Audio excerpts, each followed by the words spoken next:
C'est le troisième épisode consacré aux oiseaux qui migrent dans le Saint-Laurent.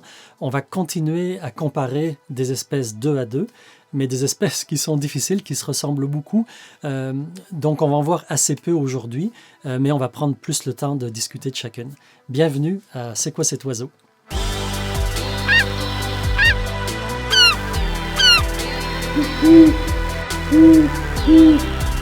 Dans cet épisode, on discute du goéland arctique et du goéland bourgmestre, ensuite de la sterne Pierre-Garin et de la sterne arctique, et puis finalement du labe parasite et du labe à longue queue.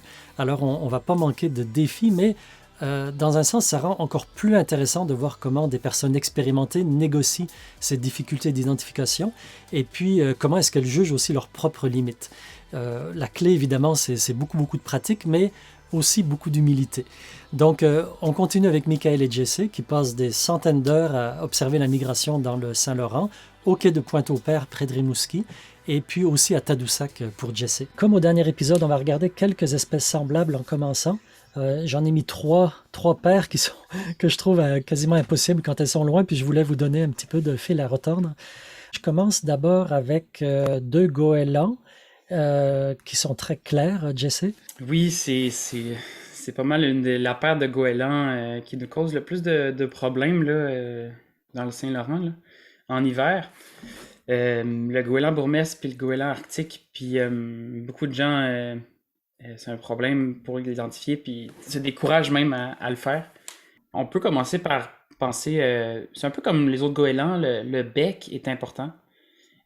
Puis ici, vu qu'on voit pas que le dos est gris, puis l'oiseau comme plus blanc, ben on a affaire ici à des oiseaux qui sont pas adultes, hein, qui sont des jeunes. Puis chez les jeunes, le goéland bourgmestre va avoir le bec rose avec le bout noir. Et le goéland arctique va avoir le bec à peu près tout noir, allant jusqu'à clair à sa troisième année. Il peut avoir un bec semblable au goéland bourgmestre, mais souvent il va avoir plus noir puis plus délavé de noir sur le bec. On peut aussi parler de la tête. Le goéland bourgmestre, il a une grosse tête. C'est un oiseau plus gros en général hein, que l'arctique. Hein. Il est immense le bourgmestre, puis l'arctique, c'est pas un très gros goéland non plus. Fait qu'il y a une différence de grosseur, mais la tête fait vraiment plus grosse, plus massive, avec un front qui est même posé, souvent posé, on va le voir, là, le dessus de la tête avec le bout du bec, là, ça fait pratiquement plat. Puis ça fait que c'est un front, ben, il n'y a pas de front en fait. C'est ça. Moi, je trouve que Puis, c'est plus facile posé, en fait. Je trouve qu'on voit mieux quand oui, ils sont c'est ça. posés. Hein. Puis le goéland arctique, il a un tout petit cou. Il est aussi moins massif au niveau du corps. Il est moins bedonnant, le arctique, hein, que le bourgmestre. On voit que son ventre est Et- moins arrondi, là, comme tu dis Ouais, on le sur la voit un peu photo. là-dessus. Mais souvent, ce qui va nous allumer le plus, qui est quasiment, c'est vraiment quand on va le voir en vol ou qu'on va le voir s'alimenter ou qu'on va le voir se promener, marcher. C'est là qu'on va voir comparer avec d'autres goélands, puis voir un peu son comportement qui va nous permettre d'identifier. C'est vraiment une accumulation de critères qui nous permettent d'identifier à coup sûr. Parce que c'est comme les autres espèces qu'on va voir plus tard. C'est vraiment quand on arrive avec une liste de critères qu'on s'est donné que là, on peut pointer. C'est jamais un critère, c'est toujours une liste. Puis c'est toujours ça pour les espèces plus difficiles. Et quand les oiseaux sont relativement loin, c'est sûr que ça laisse le comportement, puis la taille des ailes, la taille tout court d'ailleurs, Mhm. vont nous indiquer des choses. Mais quand ils sont proches, relativement proches, au Québec, on a la chance que le goéland arctique, la sous-espèce qui vit chez nous, elle a une petite des taches brunes. En gros, elle a le bout de l'aile plus sombre. Alors, ça va des taches sombres brunes très subtiles, comme un peu ce qu'on voit ici. Là, on voit sur son aile droite, là, on voit sur le dessus le brun qui est au bout des trois plumes du bout, là, au Mhm. bout de l'aile. Ça peut être subtil comme ça, ou ça peut être beaucoup plus marqué, par contre, surtout chez les adultes. Et tandis que chez le goéland bourgmestre, on aura toujours le bout de l'aile qui est immaculé, blanc, blanc, blanc. Et quand ils Ouais. sont relativement loin, on est dans le très, très difficile.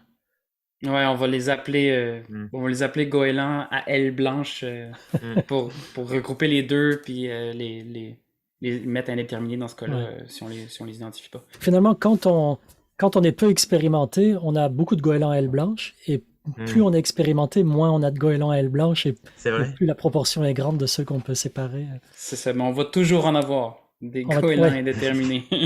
ça c'est bien que tu le précises. Ok, alors bon, c'est ça. Là, j'ai réservé 3 paires d'extrêmement difficiles pour cet épisode. Alors, on a vu les goélands à ailes blanches, si on veut, bourgmestre et arctique. Et puis, dans la prochaine photo, alors ce sont des montages encore, hein. Il y a une photo avec un oiseau, puis j'ajoute un autre oiseau par-dessus. Et là, on voit que ce sont des sternes très effilés, mais Michael, à partir de là, comment on avance un petit peu plus loin? Ouais, là, c'est un complexe aussi très complexe. C'est les deux sternes qu'on appelle les pierres arctiques aussi, notamment en France. Tout cas, on peut Ah, j'ai dire jamais entendu ça. pour assembler les deux, on dit bah, c'est pierre arctique. C'est soit pierre garin, soit arctique. Donc, c'est sûr que ici au Québec, on a ces deux espèces et ce sont les deux espèces majoritaires chez les sternes. L'une est à la fois migratrice et nicheuse.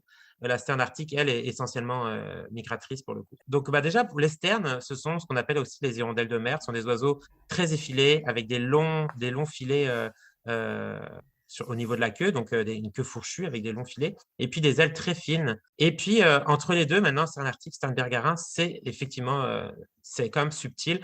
Les premières choses qu'on va voir quand les oiseaux sont pas trop loin, ça va être à quel point le bout des rémiges, donc des bouts des rémiges primaires et secondaires, est sombre ou clair.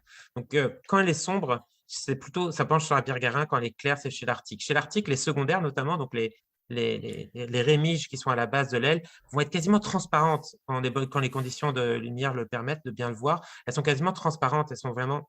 Tandis qu'on a comme une délimitation nette, plus sombre au niveau des secondaires chez la pierre garin. Et puis même au bout des primaires, le trait sombre qu'on va avoir chez la pierre garin est toujours évident. Il est parfois quand même facile à voir aussi chez l'arctique, mais en général, il est quand même plus subtil. Donc ça va être le critère de plumage, on va dire, qu'on pourrait utiliser quand l'oiseau est pas trop Donc loin. là, le noir que l'on voit au bout de l'aile chez l'oiseau de Ouais. gauche, la pierre Ouais. garin, est-ce que c'est suffisant pour distinguer les deux espèces? Moi, je ne me contenterai pas juste de ça. En voyant Ouais. juste cette aile-là, si on me Exact. dit si c'est une Pierre Garin ou une arctique, je dis ah, montrez-moi le reste quand même. Parce que... Mais c'est quand même un bon indice. Par contre, si on me montre l'aile de droite, là, je serais un peu plus sûr que c'est un arctique, que c'est une sterne arctique. Mais si on me montre celle de la Pierre Garin, je me demanderais de voir le reste aussi quand même. Donc, c'est ça, on va avoir d'autres critères qui vont être plus des critères de structure de l'oiseau. La sterne arctique a une plus longue queue que la sterne pierre-garin. Et au niveau de la tête, par contre, la sterne arctique n'a pas de cou. Comme si elle n'avait pas de cou, elle a une tête qui arrive tout de suite après les ailes et une tête plus ronde aussi, hein, moins effilée, moins fine. Et tandis que la pierre-garin, c'est ça, elle a une tête qui est plus proéminente, un bec plus long et puis bah, une queue plus courte. Ce qui fait que, en fait, il y a un débalancement de la place des ailes par rapport au corps. C'est-à-dire que la sterne pierre-garin, on a l'impression que les ailes sont quand même bien au milieu, que l'oiseau est équilibré. C'est vraiment un oiseau athlétique, hein, ça donne vraiment cette impression-là, que les ailes sont plus au milieu du corps et que l'oiseau est vraiment un vol actif et assez nerveux. Tandis que la arctique, on a l'impression que les ailes, du coup, comme elle a une plus longue queue et une plus petit cou, que les ailes sont plus en avant du corps. Et donc, ça débalance un peu l'oiseau, et puis du coup, ça lui donne aussi un petit aspect élégant et Hirondelle. un petit peu fluet. C'est Plus ça, hirondelle, là, ouais. un vol, c'est ça. Et puis, même quand elle vole, surtout quand on le voit au printemps, elle a les filets de la queue, donc ils sont plus longs. Donc, comme les ailes sont plus en avant, quand elle vole, on a l'impression que la queue suit un petit peu le vol finalement de la sterne. Donc ça va être quand même aussi quelque chose qu'on va essayer de regarder à quel point l'oiseau est bien proportionné ou si les ailes paraissent un peu en avant. Et puis aussi le vol un peu plus doux et un peu plus élégant, on va dire, de la sterne arctique. Donc il faut en avoir vu beaucoup des deux espèces pour commencer à utiliser ces critères-là. Oui, mais franchement, je pense que pour le coup, en accompagnant des personnes qui en ont vu, qui connaissent un peu Ouais. ces aspects-là, je pense que c'est quelque chose qui peut s'acquérir un peu plus facilement que pour d'autres espèces, je pense vraiment. Au niveau du vol, il y a aussi une caractéristique quand les oiseaux sont en alimentation. C'est pas courant, hein. C'est pas toujours que quand on voit une sterne, elle va forcément s'alimenter. C'est pas du tout toujours le cas. Mais quand on a la chance de le voir, ça porte un critère supplémentaire. Notamment, la sterne arctique a tendance à, quand elle voit un poisson pendant qu'elle se déplace, pendant qu'elle est en migration, elle a tendance à faire une petite loupe, une petite boucle sur le côté pour plonger dessus, pour plonger sur son poisson. Tandis que la sterne pierre-garin, elle va freiner des deux ailes comme ça, et puis hop, elle va elle va prendre un tout petit peu d'altitude et plonger. Mais encore une fois, il faut essayer d'avoir une combinaison de critères. Ouais, dans eBird, j'imagine qu'on a une ligne Stern SP pour nous aider un peu. Il y a même Pierre Garin / article. Ah, ok. C'est vraiment Donc souvent entre ces deux-là. d'accord. Donc la Stern Pierre Arctique, elle est dans eBird comme Ouais, possibilité. c'est ça. Ils l'ont pas appelé comme ça, mais ça revient, ça. Ouais, ok. D'accord. Si je peux rajouter quelque chose, je pense qu'on le voit bien sur la photo, là, mais on l'a peut-être dit un peu aussi, mais chez l'oiseau de gauche, donc chez la sterne Pierre Garin, sur son épaule, sur son aile gauche, on voit vraiment la grosse ligne noire qui est très caractéristique de l'espèce chez les oiseaux durant l'hiver, durant l'automne et l'hiver, quand ils sont pas dans leur plumage nuptial. Puis ouais, chez les jeunes, puis même un peu chez les adultes dans leur plumage. Ils vont avoir dans leur plumage internuptial, ils vont avoir plus de foncé, disons, que la sterne arctique, qui va être plus claire en général, comme tu le disais, avec les secondaires. On voit bien, je sais pas si on va être capable de pointer, là, mais... Oui, j'ai mis une flèche. Disait Michael, là, ouais, c'est ça, c'est les secondaires chez l'Arctique, on le voit bien qu'ils sont blanches, alors qu'on voit un peu, disons, sur l'aile droite, là, la ligne noire qui fait le tour de l'aile chez la Pierre Garin. Puis il y a aussi une histoire de bec. Le bec est beaucoup plus court chez l'Arctique, puis je pense qu'on le voit quand même, ben, il n'est pas beaucoup plus court, mais on arrive à voir que chez la Pierre Garin, le bec est plus long, puis il est même plus long que la tête, alors que l'Arctique, son bec est plus court. Puis elle a souvent le bec pendant vers le bas. Ça, c'est quelque chose qui est quand même... Puis elle est beaucoup moins bedonnante, beaucoup plus petite. Elle est plus petite que la Pierre Garin. Elle est un peu plus petite que la Pierre Garin. Il y a aussi quelque chose qui est assez drôle. Ben, en fait, ça va un peu avec le centre de gravité de l'oiseau, si tu veux. La bedaine, on va dire, de la Pierre Garin, elle est à peu près au milieu du corps, en fait. Elle est bien proportionnée, comme je disais tantôt. Mais on a l'impression toujours que la sterne arctique, on a l'impression souvent qu'elle a comme le jabot plein ou qu'elle a quelque chose dans la gorge, comme un oiseau de proie quasiment. On a l'impression que finalement, la bedaine est au niveau du cou quasiment. Elle est plus en avant. Ça apporte en plus aussi cette histoire d'équilibre de l'oiseau qui est plus porté sur l'avant chez l'Arctique et plus centré chez la Pierre Garin. Il y a aussi le fait que là, les deux oiseaux ne sont pas exactement sous le même angle. La Pierre Garin est un petit peu de dos, donc l'oiseau de gauche est un peu de dos. Donc, si on l'avait un petit peu plus tourné vers nous, on verrait encore plus la différence de bec, comme que disait Jesse. Ok, alors, bon, comme je disais, on est dans le 3e épisode sur les oiseaux marins et je vous ai gardé la crème du plus difficile pour la fin. Et d'ailleurs, la prochaine photo, alors on voit un lab sur la photo, puis là j'ajoute 3 autres labs qui viennent d'autres photos, c'est un montage. Et alors peut-être Jesse, je peux te laisser commencer à commenter ce qu'on voit. Ben, je peux commencer par dire que c'est probablement le groupe d'espèces d'oiseaux marins le plus difficile à identifier, puis que même chez les plus experts, ces oiseaux-là passent souvent en tant que lab indéterminé. Puis c'est tout à fait normal, puis c'est même en fait... c'est bien vu, puis c'est préférable. C'est tout à fait normal. C'est même préférable de le laisser SP parce que il y a une espèce très commune qui est le lab parasite, ben très commune, la plus commune, et il y a 2 autres espèces plus rares. Puis se lancer à identifier ces 2 autres espèces-là est souvent un gros défi. C'est pareil comme les 2 autres groupes qu'on a vus avant, ça prend une liste monstre de critères. C'est souvent une combinaison de critères physiques et de critères comportementaux qui vont nous permettre d'identifier. Là, c'est ça, on n'a pas l'aspect comportement. Bon, premièrement, ce qu'on peut voir, on pourrait parler, mettons, du celui de gauche en premier, puis aller vers la droite. Ouais. Celui de gauche, on a affaire ici à un jeune. Il a le dessous des ailes complètement barré, donc on a affaire à un jeune. Moi, j'arriverais peut-être même pas à identifier cet oiseau-là si je le savais pas. Il y a beaucoup de blanc en dessous de l'aile, hein, au niveau du bout de l'aile, hein. Ce qu'on appelle les croissants, là, ou le dessous des primaires. Il y a beaucoup de blanc à cet endroit-là, ça peut aussi nous porter confusion. Puis on voit pas le dessus de l'aile. Dans mon cas, j'ai regardé ça lab indéterminé. Là, sur une photo, c'est ça. En prenant un peu le temps, finalement, on a peut-être plus le temps là. C'est qu'on voit le niveau de la tête, par exemple, clairement, on n'a pas une tête menue, fine, avec un bec fin comme un lab à longue queue. Donc le lab à longue queue, de toute façon, est assez vite exclu là dans des options, même si les sous-caudales sont barrés. Et puis le lab pomarin, on devrait avoir 2 fenêtres blanches dans l'aile. Et puis là, ici, on en a une qui est évidente. La deuxième, en tout cas, elle n'apparaît pas évidente.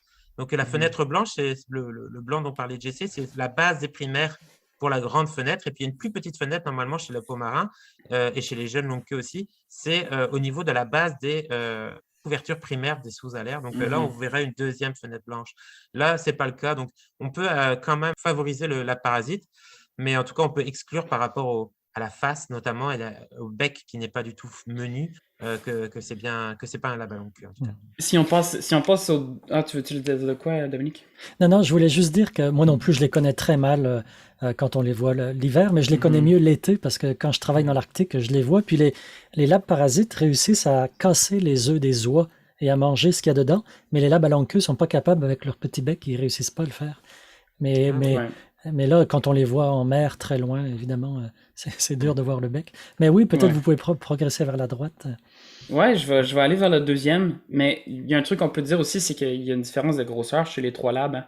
Oui. Le lab à longue queue est plus petit, le lab à parasite intermédiaire, puis le lab pomarin plus gros. Si on les comparait un à côté de l'autre, les 3 ensemble, on verrait tout de suite la différence. C'est très difficile par contre à faire quand ils sont tout seuls en mer, mais on peut les comparer avec d'autres espèces qui sont souvent accompagnées, c'est-à-dire les mouettes tridactyles, les mouettes de Bonaparte, les sternes. Souvent, les labs vont être dans ces groupes d'oiseaux-là et ça va nous permettre de comparer ces labs-là à d'autres espèces, puis ajouter à la liste des critères, ajouter un critère qui va peut-être pointer vers une espèce, c'est-à-dire, genre, bon, le lab parasite plus gros que la mouette tridactyle, le lab à longue queue à peu près de la même grosseur, vers quelle espèce aussi il va aller pirater, disons, pour chasser, on va montrer plus tard. Bon, le lab parasite, moi je l'ai pratiquement que vu et pirater des mouettes tridactyles. Le lab à longue queue, pratiquement que des sternes et des mouettes de Bonaparte.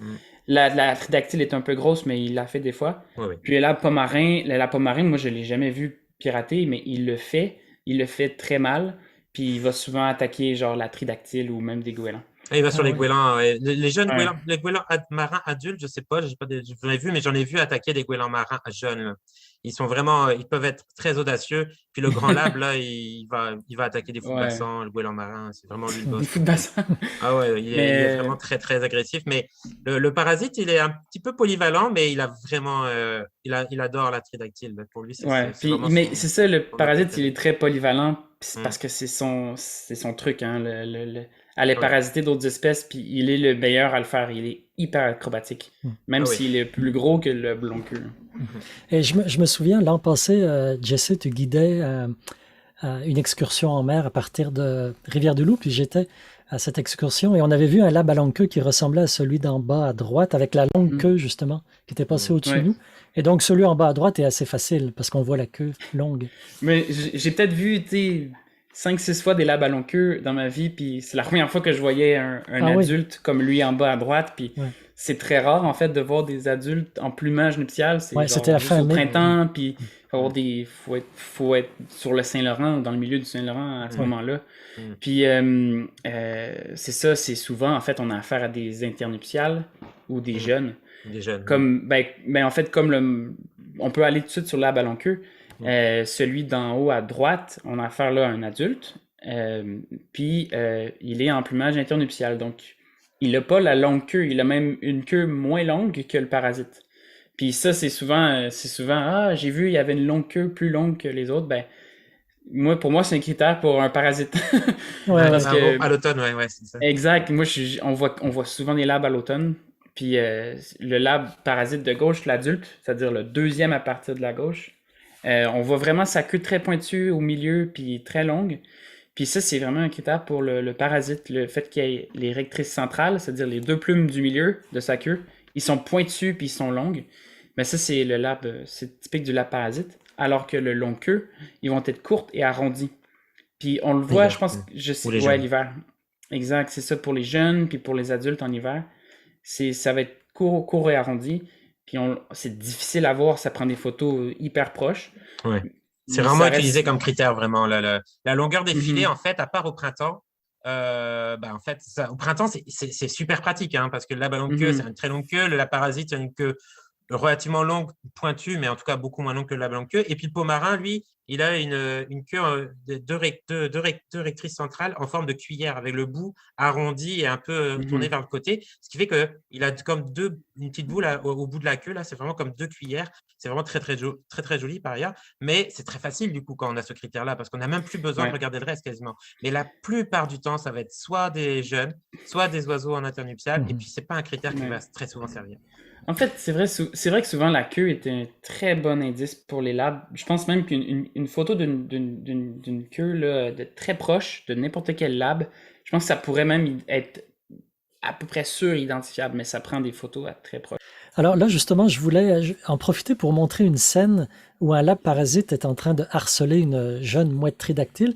Et c'est un montage qui a été fait par Steve Baker, qui a pris ces photos en Haute-Côte-Nord pendant une excursion aux oiseaux pélagiques, et puis qui l'a archivé dans Macaulay. Et c'est vraiment bien fait, donc je voulais absolument le montrer. Puis aussi remercier toutes les personnes qui mettent des photos. Je les utilise là, pour les vidéos, puis c'est une énorme richesse, et dans 10 ans, 20 ans, ça va être extraordinaire. On aura accès à tellement de ressources. Qu'est-ce que vous pouvez dire de cette scène avec des photos multiples? Il est hyper acrobatique, hein, le lab. On le voit faire des tours, des ronds. À l'envers, à On voit l'endroit. même à plusieurs endroits, on voit sa queue très très pointue. Puis on voit aussi sa taille comparativement à la tridactyle, un petit peu Ouais. plus gros. Hein. Mm. Puis bon, tout ça peut nous orienter vers un lab parasite. Aussi le fait qu'il pourchasse très acrobatiquement, ça se dit-tu, ça, acrobatiquement, une mouette. Bon, ben ça, c'est aussi un critère pour le parasite. Donc, on voit globalement ce qu'il faut voir pour un lab, hein, c'est qu'un oiseau athlétique, très effilé, elle a presque la forme d'un faucon. Hein. C'est vraiment les ailes pointues, fines, souvent coudées, un vol actif. Puis, très, très sombre, clairement quasiment noir, en fait, de loin. Il y a juste le ventre, effectivement, sur la plupart des individus qui va contraster, qui va être blanc, en tout cas l'avant du ventre. Et puis donc, sous certains angles, on va avoir ce ventre, mais des fois, ça peut prendre plusieurs secondes, une fois qu'on a découvert l'oiseau, pour voir qu'en fait, finalement, il y a du clair dessus. Et ça, c'est pas toujours quelque chose qui ressort facilement. Ouais. Après, bon, J'ai- suivant j'ai- les distances, on verra si la nuque est claire, s'il y a une bande pectorale ou plein de choses comme ça. Mais le premier aspect qu'on voit, en fait, c'est facile de se dire, oh, il faut qu'on pèlerin. Ah non, c'est un lave. Ça Ouais, peut mais arriver, souvent hein, avec le blanc qu'il y a sur les croissants qu'on appelle, là, sous les ailes. ça fait des flashs blancs. On dit souvent ça en dessous de l'aile, par-dessus, toujours au bout de l'aile, on voit ces flashs-là, puis on le voit très bien sur plusieurs des photos, là, ces petits flashs, puis c'est vraiment typique des labs, hein, puis ça nous permet d'aller dire tout de suite, ah, c'est un lab. Ouais, Puis ouais. des bonnes Moi, photos. j'ai bien aimé vous faire discuter de ces cas difficiles parce que je trouve que ça montre très bien peut-être deux, mais en tout cas une grande qualité des bons et des bonnes ornithologues, c'est l'humilité. L'humilité. Ouais. Hein, il faut accepter des fois Puis qu'on peut pas. c'est un gros défaut chez les gens qui prennent pour acquis qu'ils connaissent les oiseaux parce qu'ils ils identifient les oiseaux depuis 30 ans, 40 ans, peu importe, puis ils prennent pour acquis qu'ils savent, mais qu'il faut toujours se dire, il faut toujours douter, puis il faut toujours se dire que c'est peut-être pas l'espèce que tu penses. J'ai l'impression que quand on est ornithologue débutant, on est nécessairement humble. Quand on est extrêmement expérimenté, on est humble. Mais entre les deux, il y a le danger parfois d'être pas assez C'est humble. vrai. Ouais. C'est vrai. Je sais pas, ça dépend vraiment des gens. Il y a Oui, de bien tout, sûr. hein. Ouais. On arrête là. Un dernier épisode sur les oiseaux marins va suivre. Alors abonnez-vous, activez les notifications si vous voulez être averti dans YouTube quand je vais le mettre en ligne. On va parler dans le dernier épisode des groupes d'oiseaux que l'on voit au loin, parfois un peu déformés par la diffraction de la lumière, mais on verra comment le comportement des groupes d'oiseaux peut être une aide vraiment, vraiment précieuse pour identifier des espèces, même quand on voit seulement des silhouettes très, très loin. Alors d'ici là, bonnes observations.